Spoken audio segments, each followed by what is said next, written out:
So you want to stream your gameplay to the vast void of the internet, but you have no clue how to get that set up. You always wanted to upload your gameplay clips to the YouTube, but you've never recorded your gameplay before? Well, then it's a good thing I'm here.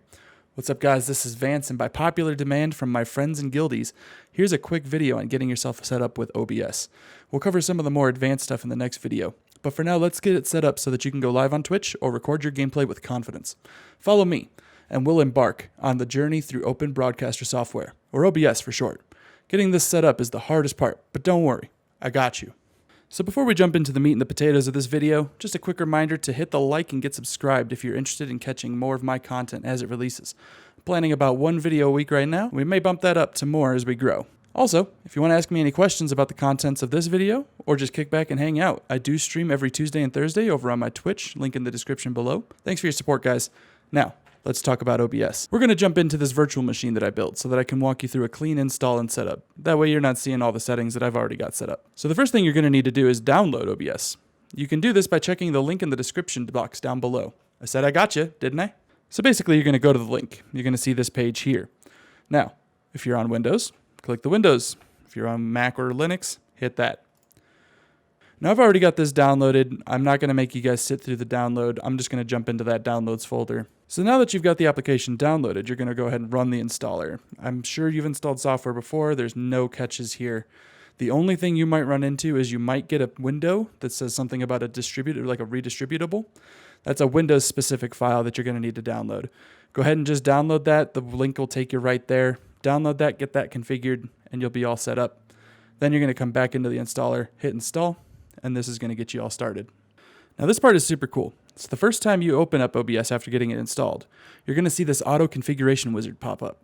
Select optimize for streaming or optimize for recording, depending on which one you're looking to do. Follow the prompts in that configuration wizard. You're basically ready to go. Let's walk through this as if we were going to get set up for streaming, shall we? So we're going to hit next. Optimize for streaming, recording is secondary, hit next.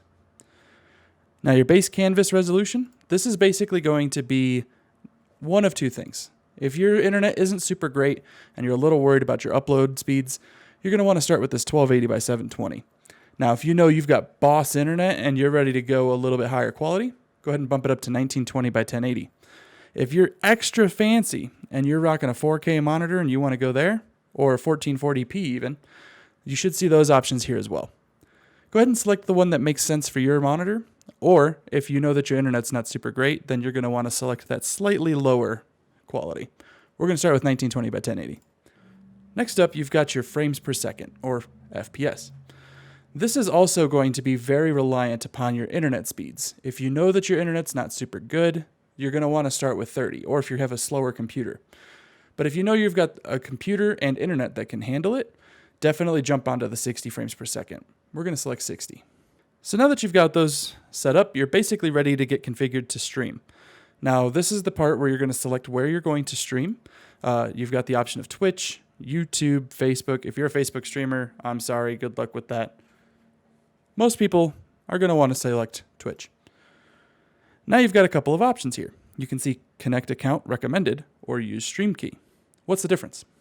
Now, if you use the Connect Account function, the nice thing about this is that if your stream key ever needs to change for any reason, you don't need to go back through and reconfigure OBS. It'll still sign in just like normal. It'll pull in that new stream key, and you'll be all set up and running. Now, what this is going to do is it's basically going to log you in, and it's going to ask you to accept some permissions, and then you're going to be ready to go. Now, if you're a little bit more wary about allowing permissions to OBS, you can totally manually configure it in this next step here. Otherwise, feel free to jump ahead. So let's say you're not terribly comfortable with giving OBS access to your Twitch. That's totally fine. What we're going to do instead is configure OBS with your stream key. This is basically like the keys to your Ferrari. To get your stream key, navigate to this following link right here. Instead of your channel here, you're obviously going to plug in your own Twitch. This is going to reroute you to your stream manager page. Now, once you're here, you're going to jump over to this left side here. You're going to click on Preferences and then Channel. Now up at the top, you're going to see your primary stream key. Along the left side here, let me go ahead and get my face out of the way. My apologies. You're going to see Copy or Reset. Basically what this is, like I said, it's the keys to your Ferrari. You don't want to share these keys with anyone that you don't want driving your Ferrari. So if you hand out this stream key, it's going to make it so that anybody with that stream key could log into that account and start streaming without actually having your login to Twitch. This is obviously a security concern, especially if you're starting to grow on Twitch and don't want to lose out followers. So what you can do here, once you're all comfortable and want to set it up this way, you're going to hit copy. That's going to copy that stream key to your clipboard. You're going to jump back into your OBS, hit use stream key, and you're going to pop that in there. And if you want to verify that it's the right one, you can click this show, go back over here, click show, and as long as those match up, then you're all set. Next up, you've got this estimate bitrate with bandwidth test.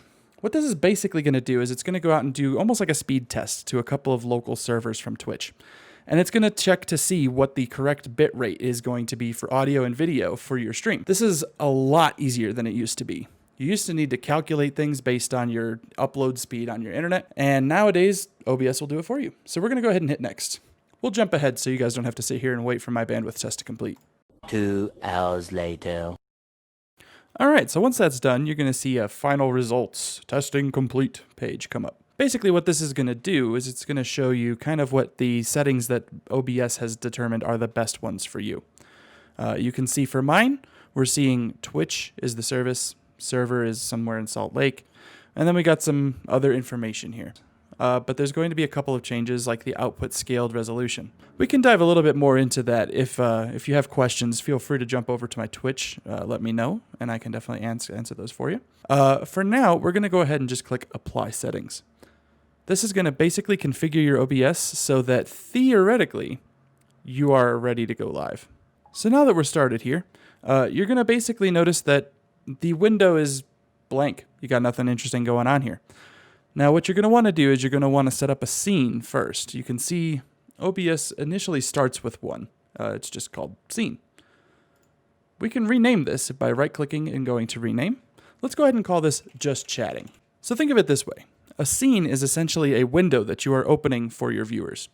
You may want to have a few different ones. Perhaps one for gameplay, one for just chatting, and maybe like an intermission or AFK kind of screen. Those are some of the defaults that I've seen, and you can certainly play with what you choose to get out of it. To start, you're going to go ahead and rename that one, and you can also hit the plus to go ahead and create a new one. We'll get back to that one in a minute. So now that we've got our scene renamed to just chatting, we're going to go ahead and add some sources to it. Think of your scene like a canvas, and the sources as your paints. For something really simple like a just chatting scene, you're really going to need 2, maybe 3 things total. Step 1. Your face! God damn it! Under sources, you're going to go ahead and hit the plus. Now, for your face, or your webcam, you're going to be adding your video capture device. You can go ahead and name this what you like. I'm going to name it webcam. Once you hit enter, you're going to see that you have this properties come up. Now, theoretically, you should see your screen pop up with your webcam here, and your device name should populate with your webcam's name. This is a virtual machine, so there is no webcam hooked up to it, but we'll go through the settings anyway. Here on this properties page, you're going to see the configure video button. The options that you have here are going to be dependent upon your webcam and the things that OBS is allowed to configure. There's a lot of different settings that you can change depending on your camera. These are things you're going to want to play with over time to determine what looks best for you. Next up, you're going to see resolution/FPS type. Usually leaving this to device default is totally fine. However, in my case, I actually did need to adjust this. So I went and I hit custom here. I went to resolution and I changed it to 1920 by 1080. It was actually set to like a device default, but the resolution was actually not using the highest resolution that my camera could use. Now, FPS, this is very similar to the settings that we set up earlier, frames per second. Usually you want this at 30, although if you have a camera that's capable of doing so, setting it to 60 certainly makes it look a little bit more smooth. For video format, that's really going to matter more for if you're recording, but I use H.264 for your reference. And the rest of these settings you can honestly just leave to default. I don't mess with them too much.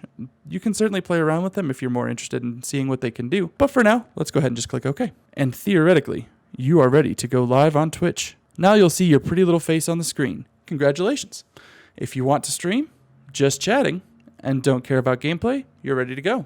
Hit start streaming, and you should be all set. But we all know that Twitch isn't just chatting, right? Guys, please, right? So let's add a gameplay scene as well. Go ahead and click the plus on the scenes. We're going to call this one gameplay. Next up, you're going to add a new source, and you're going to want to select one of two things. Option number one is going to be display capture. This is going to capture anything and everything that gets displayed to your main screen. Additionally, you can also choose game capture. I typically stick with the game capture option just in case I want to use my main display for anything else while I'm streaming and I want to leave the gameplay up. So let's go ahead and add a game capture feature here. We're going to go ahead and leave the name just set to game capture. Now for mode, you're going to have three options here. Option number one, capture any full screen application. This is great if all of your games run in full screen and you don't mind when you Alt-Tab, the screen kind of messes up. This does not seem to work in my experience with applications that run in windowed full screen.